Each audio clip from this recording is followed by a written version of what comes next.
So, welcome to Joyful Sober, a series of interviews with artists, entrepreneurs, and inspiring people who think the topic of quitting booze is worth having a chat about. I'm Alison Lassick, and today I've got the pleasure of talking to Indigenous Australian artist Georgia MacGuire, or Black Gin. But first, I'd like to acknowledge the traditional custodians of country where we meet today, the Dja Dja Wurrung people of central Victoria, and the Boon Wurrung and Wurundjeri people of the Kulin Nation. I'd like to pay my deepest respects to elders past, present, and emerging, and extend that to all Aboriginal and Torres Strait Islander people who might be tuning into our conversation. So to introduce Georgia, Georgia is an incredible artist. She works with a wide range of materials and practices that reconnect her to traditional craft making. So from paperbark to ceramics and dyeing, weaving. She also often works collaboratively with women in community. And Georgia's work has been selected for a number of awards. She recently received the Cal Victorian Indigenous Art Award for three-dimensional works, as well as the People's Choice Award. Her work is held in public collections, such as the City of Melbourne and Ararat Regional Gallery, and her practice contributes to the well-being of community by offering opportunities to engage with art and culture and instill a sense of healing and pride. So, yeah, it's really an honor to chat with Georgia today. Thank you so much, Georgia, for coming on to Joyful Sober. Thanks, Alison. I would also like to acknowledge the traditional owners of the lands that we're meeting on, the Dja Dja Wurrung or the Jarrah people, and also Wurundjeri and the Boonwurrung people. And I would also like to acknowledge my own ancestors and elders past and present. Beautiful. Thanks, Georgia. That's okay. So I was wondering, Georgia, to kick things off, if you could tell us a little bit about your sober journey. So when you stopped drinking and what inspired it or forced you to kick booze to the curb. So I had my last drink on New Year's Eve. I think I'd been thinking about it for a while. I particularly last year was probably drinking quite a lot, like just a lot of binge drinking.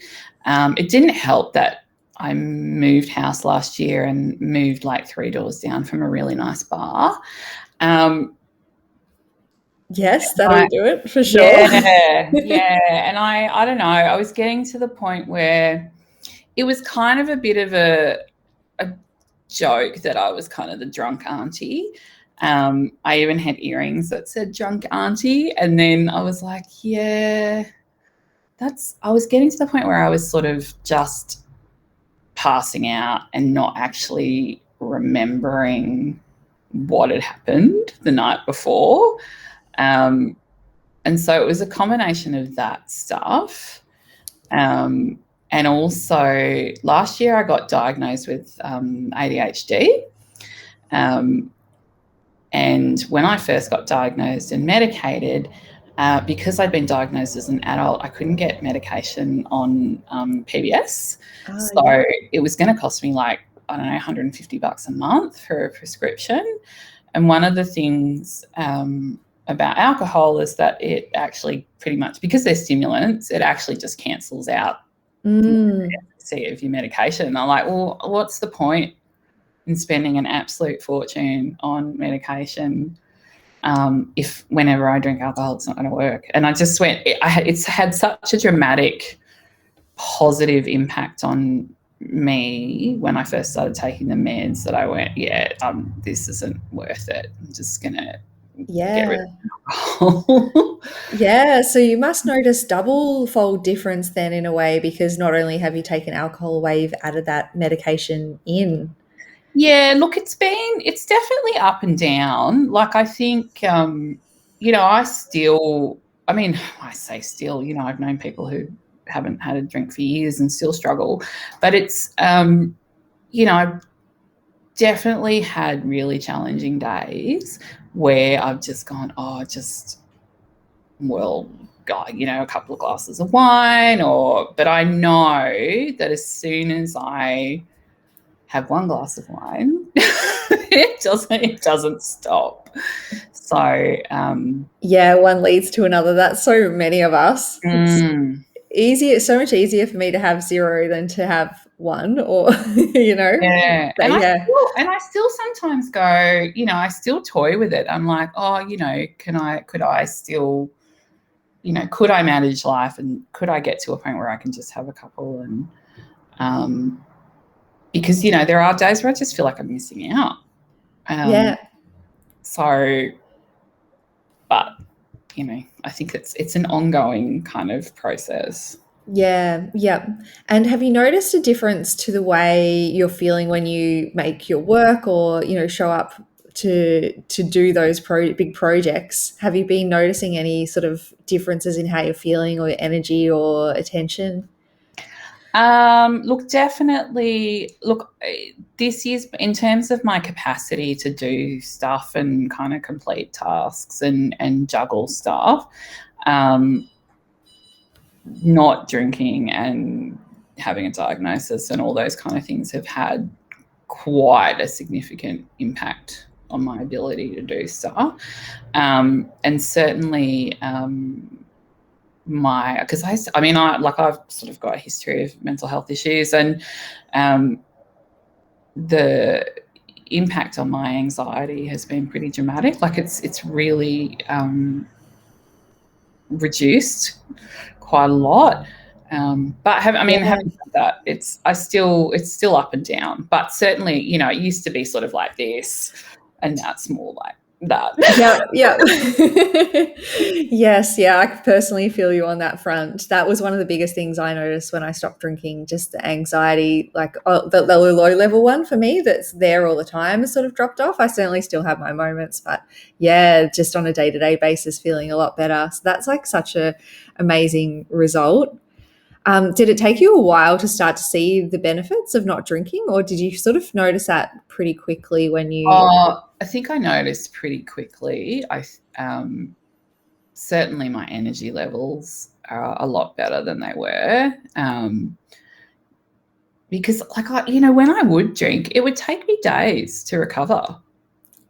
Yep. The joys. The joys. Yeah. It's just like, it's just not worth it. Like, I just kind of go, I actually don't enjoy the after effects. Yep. Of feeling hungover and tired and, grumpy and sleep deprived. Because you don't sleep very well. So probably more energy. Yeah, amazing. That's really cool. And in terms of your home life, do you feel like it's changed things with your partner or around home? Look, it's still a bit of a struggle, I guess, in some ways, because he still drinks. He doesn't have any issues. And he has, he likes to come home and have a scotch, or and that's been quite hard, I guess, like in terms of managing that stuff. Yeah. Mainly for temptation for me. Because I'm like, oh, I'd actually like one of those. Yeah, exactly right. My partner still drinks as well. And I think, people talk about not having alcohol in the house or all those kinds of things when you're going through those early stages, but it's just not really possible when your partner is still drinking. You've got to navigate it on your own in a way. Yeah. So, yeah. Well, it's really funny because my father-in-law is, he's a wine club person. So he gets, cases of wine delivered to his house on a regular basis. And I think not long after I stopped drinking, he gave Joe a case of wine to bring home. He was like, oh, I've got too much here. You guys have it. And I was just like, oh, my God. What am I supposed to do with a case of wine? And I've been handing it out like to neighbors and like, oh, thanks. Have a bottle of wine. Yes. Yep, get rid of it. It's interesting, isn't it? Like a thing that we had so much value on in the past as well. It's hard to just, you want to make sure it goes to a good home. It's hard to just like tip it out. I don't know. I had a couple of bottles of red wine. Yeah. Yeah. And also felt bad because he'd given it to us, Yeah. it out. No way. Yeah.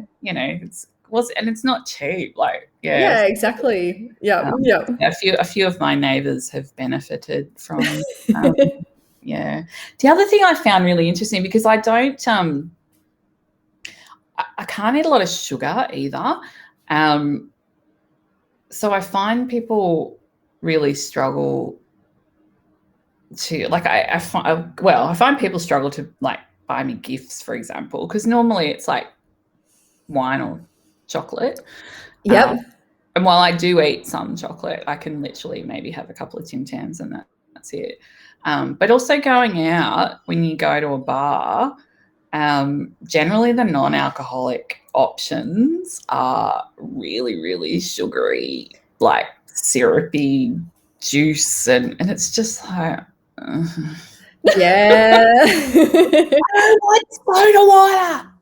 Yes, it's so true. There's some good places, and I suppose we're getting more, but mostly, yeah, your options are ginger beer, juice, Red Bull. Often is in the fridge. It's like, oh, Yeah, but really? see, No, I can't no, have sugary soft drink at exactly. all. I have to have, if I have a soft drink, it has to be diet.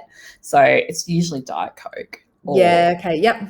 soda water. They're my options, because tonic water's got sugar in it as well. Like, Yeah. it's, Not many places have the yeah, diet tonic, do they, behind the bar? Yep. no, no. I have found a really nice restaurant in Ballarat that actually has a really good non-alcoholic list. Like, Mm. they have a couple of brands of non-alcoholic wine, and then cocktails with a non-alcoholic gin base, but they aren't full of sugar. Like, they're Yeah. actually Beautiful. quite, yeah. So that's been good, because, like, my partner and I, we do a lot of going on date night, when we can, and to go out to a fancy restaurant and just have to drink Diet Coke is like, Yeah. what's the point? Slightly taking it down a notch, isn't it? So Yeah, much more might as well just special if they've got. drive through Macca's. Like, Yeah, exactly. It takes the romance out a little bit. So much nicer when places have been really thoughtful about what non-alcoholic drinks they're serving and have something on the menu. Surely we'll see it increasing more in 2021. I think back to, friends of mine who were pregnant a few years ago, and there really were no options, and not really, it wasn't on our mind that we could find a bar that had good options. yeah, But now at least there are, if you're thinking about it, there are places. yeah, that's right. And I think too, one of the things that's helped me is certainly having that social connection and with other people who don't drink. That's made a big difference. I mean, not that I've actually had a lot of opportunity to socialize.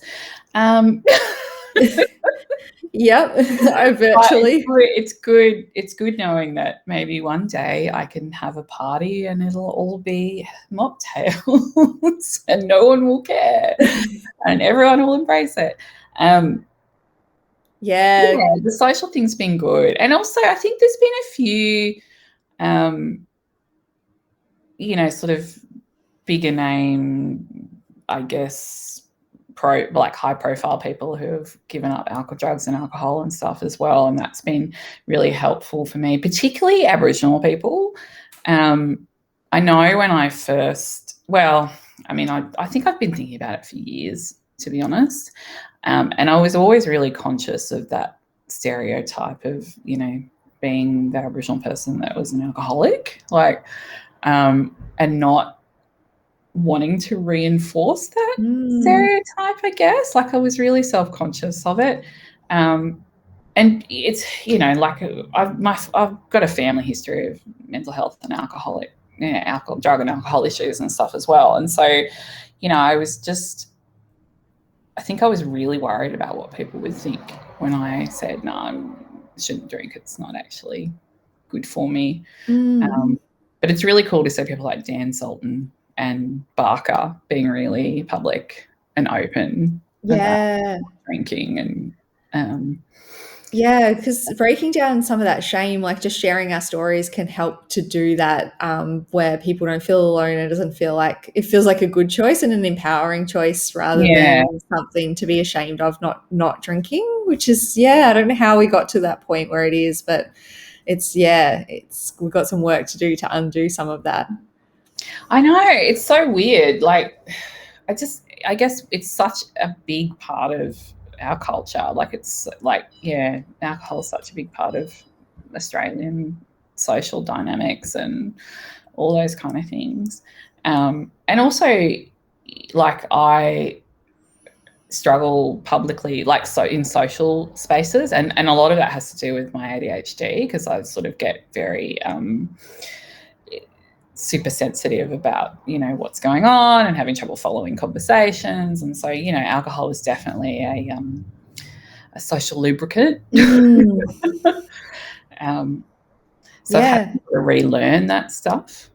Yeah, yep. I agree. For me as well, I think the not being able to drink in those social situations felt like the biggest barrier in a weird way. Like, even though I drank all the way through lockdown 1 and 2, and when I stopped, it was when we were out of lockdown. And in my mind, I was thinking, oh, I should have stopped during lockdown. That would have been so much easier than trying to do it now when we're out in all these social kind of contexts. But the social part was the hugest, the hugest barrier in a way, even though it is also hard to not drink when you're on your own as well. There's all those thoughts around what other people will think, and navigating those situations, which have always been lubricated or made fun with alcohol before, is all new.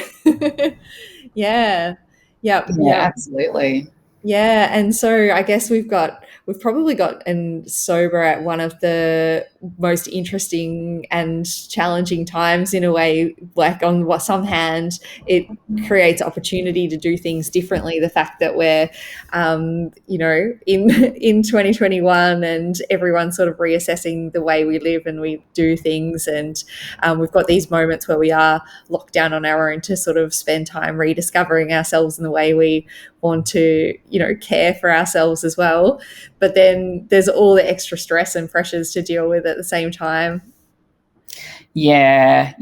I think I think the two challenges for me are, when things get really, really stressful, or I think alcohol was the way to shut my brain off. Mm. Um, so, I've certainly had a couple of days where I've just gone, I just want it to slow down and be quiet. Yeah. And the other thing for me too was, like, as the weather gets warmer, I don't know what it is about being in the sun and being outdoors, and it's like suddenly I'd like a glass of wine or a beer, or it's that almost that kind of celebratory moment as well. Like, Mm. it's yeah, it's It's yeah, a big yeah, it's thing. wrapped in our mind with all those good moments as well. Yeah. Yeah. Yeah, absolutely. And then non-alcoholic drinks can be so triggering for some people, but then also they can be really helpful in those moments where it's like you actually just want the tasty, refreshing beverage. It's not really about needing that a feeling of getting drunk. It's more so just that Yeah, it's attachment to just having something. Yeah. it's I guess, it's a practiced response. You associate those tastes with, a particular experience. So so I have actually enjoyed a couple of, like, non-alcoholic wines, and because I actually really like wine, I like the taste of it. Mm. Excuse me. Yeah. Yeah. Yeah, it's nice not to have to say goodbye to that completely, that's for sure. And I was wondering as well if you could tell us a little bit about some of the things that help you on a day-to-day moment, or basis, when you previously might have felt like a drink. Like, what are some of the things that you might do instead, or ways to relax yourself? I think the big things for me, like, mindfulness is probably a really big one for me. I mean, I don't have a set time practice, but I did a lot. I did a mindfulness program, like 15 years ago now. Yep. And there are still things that, I think it's that just about that finding an activity that kind of grounds you in the moment to alleviate all the thoughts of the present and the past and all the judgments and all that kind of stuff. So whether that, for me, I will usually like put on like an audio book and do something with my hands, whether that's make art or fold the washing or like just, so I've got both brain and body engaged at the same time. I also, so art making is a big one for me. But I also love being out in the bush. Like I'm really fortunate in that during lockdown, 5Ks from me is, within the 5K limit is a creek in the middle of the forest. So I can go and, put my feet in the water and listen to the sounds and the birds. And like I'm a massive wildlife and nature person. So beautiful. Yeah. And also I think I see a psychologist on a regular basis. That's part of my self-care is doing that. And I've been doing a lot of sort of work, I guess, around being kinder to myself. Like I'm really a bit critical, and I've got this really harsh judgment of everything that I do, and have this weird perception that everyone else has the same judgment, is making the same judgments about me. And I'm sort of finding just being able to check in and go, no, that's not actually true and or necessary. Yes. Yep. Yeah, amazing being able to recognize those thoughts in your head and address them rather than just letting it go on autopilot. It's really powerful. Yeah. Yep. Yeah. So sometimes it's just a matter of I know the other day I was having a really stressful day and I was just like, okay, I just need to, I don't know, distract myself, because I was really like, I could just go, we're open. I could go up to the bar and 3 doors from my house and get a drink. And I ended up going, okay, I've got a flat pack desk that I'm going to put together. I'm going to put some essential oils on, and I'm going to listen to some, moody, emotional music, which is Alice Skye. So I did that, and that was really good. Like I think that whole, when you're in one of those moments where you're just feeling overwhelmed and stressed and you want to kind of jump into your previous coping strategies, it's really, for me, it's about engaging as many senses as you can. So it's almost like one of the things I did get out of the mindfulness training that I did years ago was about sort of putting together an emergency kit for self-care. So when you're feeling really, really crap, you've got a list of, things to do to make you feel good. Because some days, if you're feeling that rubbish, you can't even make a decision or you can't think of anything. You're like, I don't know. Whereas if you've got a little pre-written list of, ring this person or do this or eat this or paint that's amazing. red or just a couple of things to kind of engage and get you through the moment. Yeah, that's super handy. It's like pre-preparing for yourself. You'll hit these moments and keeping certain things special. So for those moments for when you are feeling like you're in crisis or not coping. So things like if you ever see me with red toenails, it's because I've had a shit day. I only ever paint my toenails red and sparkly when I'm depressed because it makes me feel better. But I save it so that it still feel, I don't do it all the time, so you don't just, it's still got that special. Yeah. And, I used to there was a brand of really nice chilli-chocolates, like these little chocolate balls that have got chili in them. And I found I used to just keep some of those because they've got the chili, you get a stronger sensory kind of response. And I had a playlist of happy music, and it's usually really daggy, retro kind of, I don't know, and like 80s music and a mix of comedy and that kind of stuff. Yeah, amazing. And I love what you were saying as well about engaging all the senses. Can you tell us a little bit about like when you get out into the bush, do you do that there as well, or how do you sort of like, Yeah. yeah, So I guess the thing about, going out in the bush, like, obviously from a cultural perspective, I have a really strong connection to country. And so for me, going out and engaging my senses is things like I will put my feet in, like take my shoes off and put my feet in the water, even if it's freezing. And like the smell of the eucalypt and the sounds of the birds, or the wind, or all those different things. And also, there's like all the different trees. And at this time of year, some of the wildflowers are coming out. yeah, Which is, I always get so excited because a lot of them are like traditional bush foods, like the Murnong daisies and the early Nancy's. And so going out and actually giving yourself the task to look for those things just totally engrosses you in the moment. And also, there are so many birds and, I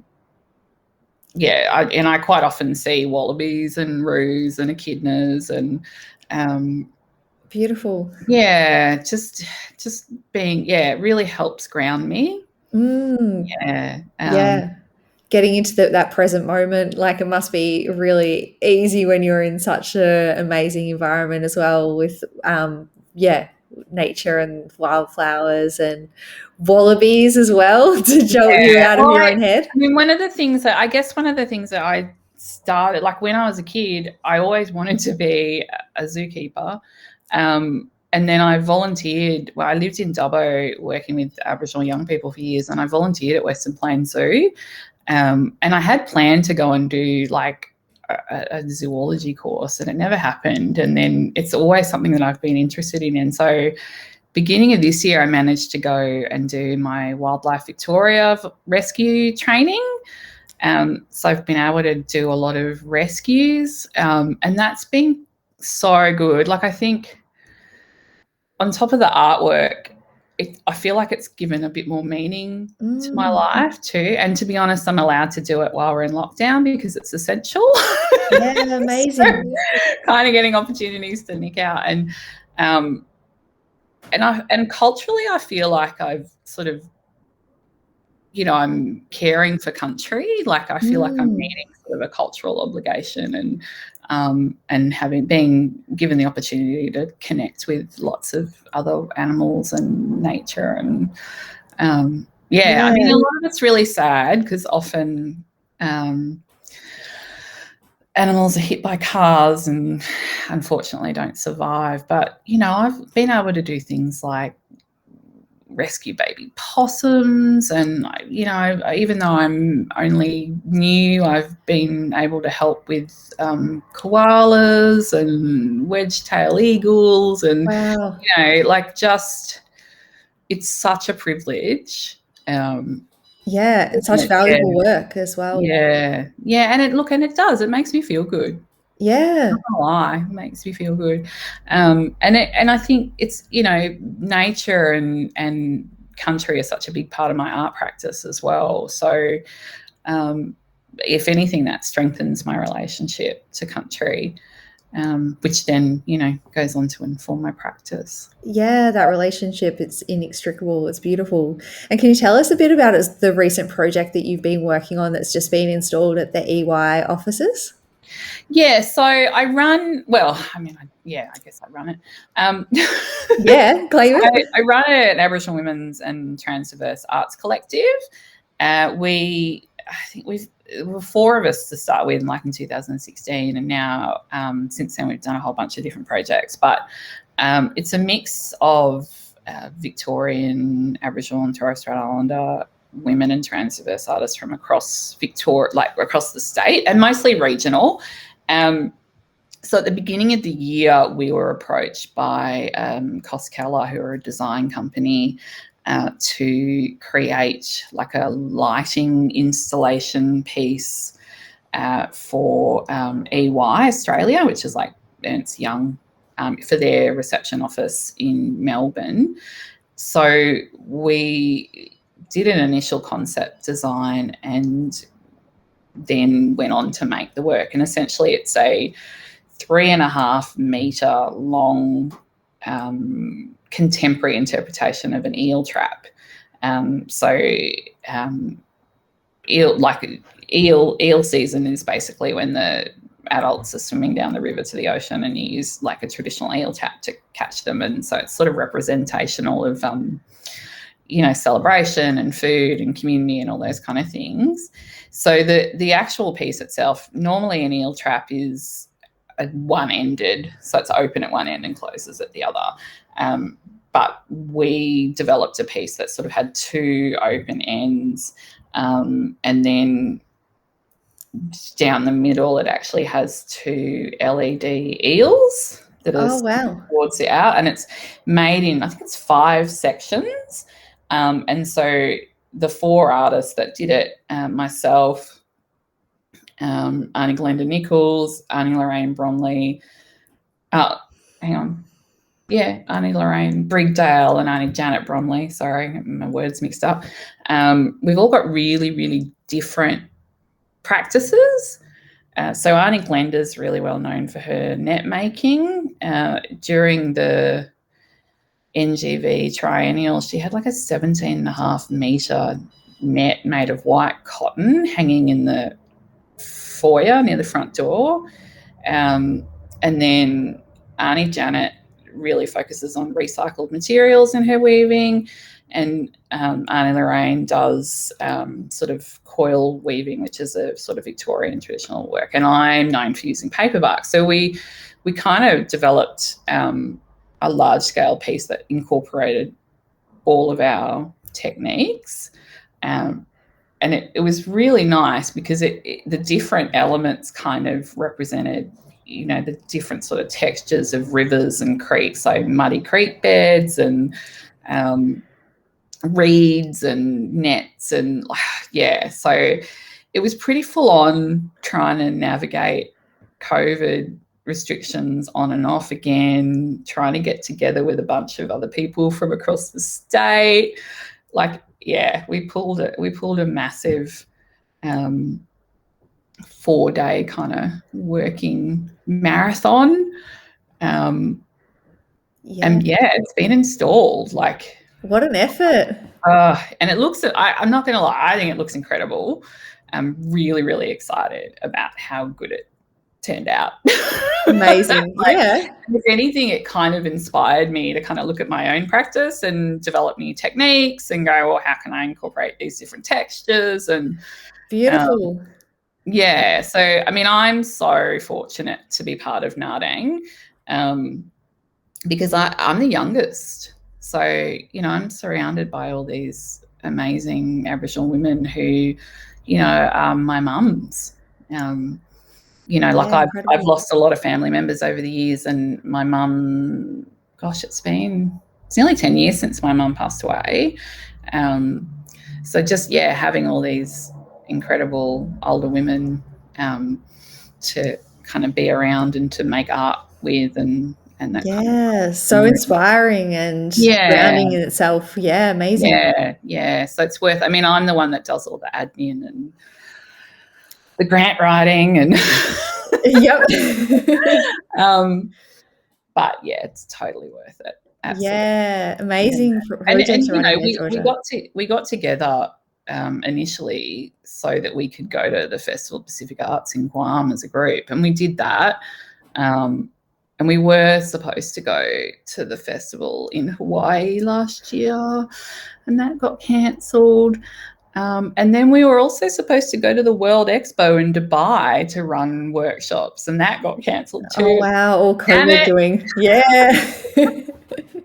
Damn pandemic. I know. I just What? want to go on a holiday. A Yeah. working holiday. Yeah, no doubt it will all pick up again once we can travel again. What a great collective you've got to work with there, and yeah, incredible work coordinating all of that and making it happen. Yeah. Yeah, It's pretty incredible. They're absolutely amazing women and artists in their own right. There's some of the, particularly Annie Glenda and Annie Bronwyn Razum are, considered master weavers in terms of Annie Bronwyn was instrumental in bringing back the eel trap practice to Victoria, and Annie Glenda's nets are kind of renowned everywhere now. So yeah, really, really lucky. yeah. And what do you see as next for your own practice? Where do you feel you're inspired to take it from here? Well, I mean, I'm booked in to have a solo show at the Art Gallery of Ballarat next year, hopefully. Amazing. COVID stuff. And that's probably going to be the biggest solo show that I've ever had, which is pretty exciting. Yeah. I guess for my practice is kind of, I had a couple of years where it really died off. Like I just sort of lost motivation and inspiration, and I didn't create a lot of work. And then I actually made a face mask out of paperbark and hand embroidered like traditional designs on it, and outline of a wedge-tail eagle, and it has emu feathers and stuff. And that won the People's Choice Award at the Korea Art Awards at the beginning of the year, and then the Korea Heritage Trust bought it. And then I was also approached by Dr. Jacqueline Milner, who's doing the CARE project. So that kind of inspired me to create a series of works around the idea of care and protection, but not just from like a physical well-being, but also from a spiritual and emotional well-being perspective, and looking at, like engaging cultural beliefs around like my totems and animals and that whole kind of holistic approach to care and protection. So I'm developing a bunch of different works on that theme. So going to create more paperbark masks that look at different totemic animals, probably birds. Like I have a thing for birds. I have like blue fairy wrens, like that's the male and female. Amazing. They're incredible, Georgia. Yeah. I love my fairy wrens. Yeah, I'm a beautiful bird freak. Yeah, and you see them when you get out of the city into central Victoria. Yeah, they're all over the goldfields. They're so beautiful. I can hear kookaburras at your end too.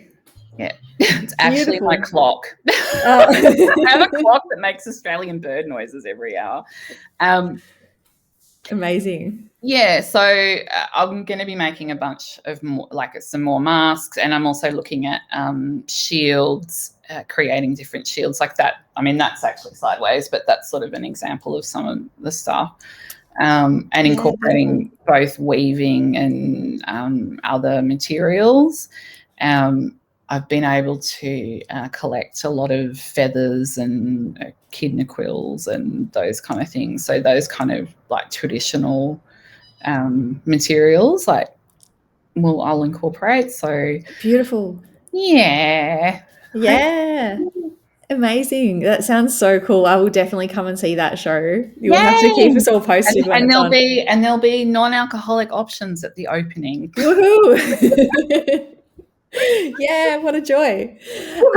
And just to end our conversation today, which has been so awesome, I was just wondering if you had any tips or thoughts that we haven't covered yet that you would share with someone who was curious about pursuing a path of drinking less or without alcohol.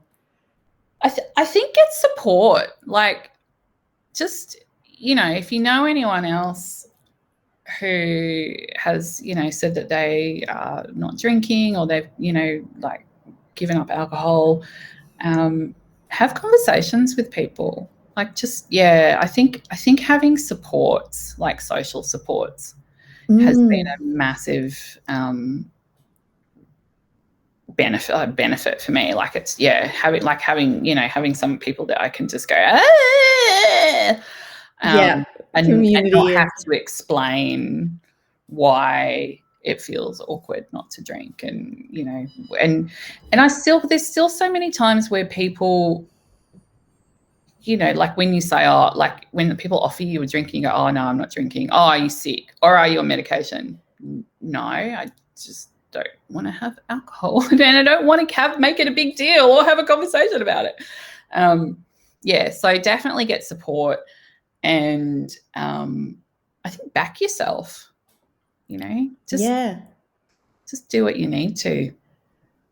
yeah, that totally goes back to that self-care as well, doesn't it? And yeah, doing what you need and reaching out to others is such good advice. Yeah, so I think I probably would have started drinking alcohol again if I didn't have other people who are in the same position, who are exploring the same stuff as me. Because it can get pretty isolating out in the big world. Yes. It's so true. Well, thank you so much, Georgia. So awesome to talk to you and hear about your incredible work and the journey that you've been on as well. Thank you. Yeah, thanks so much. That's okay. Thanks for having me.